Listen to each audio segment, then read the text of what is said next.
There was only so much fear and anxiety a person could handle before numbness wielded a protective shield over the human psyche. Unfortunately, dread continued to slice away at every thought I had, pricking every cell in my body until I was left as nothing more than a shell of the woman I often portrayed to the world. From the moment I'd been taken, I racked my brain trying to figure out who hired my kidnappers. Did I know the person pulling the strings? Was it a man or a woman? If provoked, I knew just how ruthless a woman could be to get what she wanted. Hell, I'd been that woman a time or two in my life. But if it was indeed a man, had I met him before?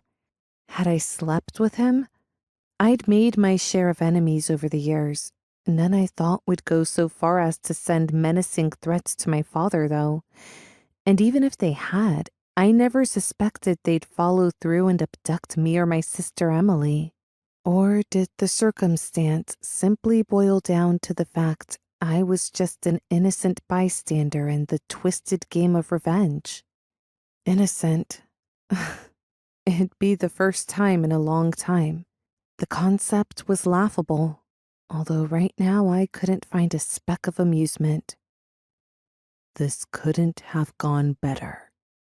Purposeful strides brought Ford closer, and even though his hands flexed into tight fists, his expression was relaxed, cocky even. The glimmer in his eyes spoke of secrets and revelations. The two men who had taken me rushed forward and grabbed me, one on each side. I tested their grip by jerking back and then side to side, trying to somehow break free. But it was no use. There was no way I'd be able to get away. Maybe if there was only one of them to contend with, I'd have some sort of hope, but not with the two of them restraining me. Ford's gaze drifted from my eyes to my mouth, and while desire for him had coursed through my veins 2 hours prior, everything had changed. Being the object of his scrutiny, eyeing me up like I was the top trophy in some twisted game, made me bristle with apprehension. I trembled when he trailed his finger along my collarbone, the corner of his mouth lifting slightly as he toyed with me.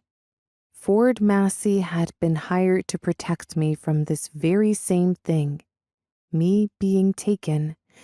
He chastised me repeatedly when I ditched him in the past, relentless in his warning of how unsafe it was for me to be anywhere without him.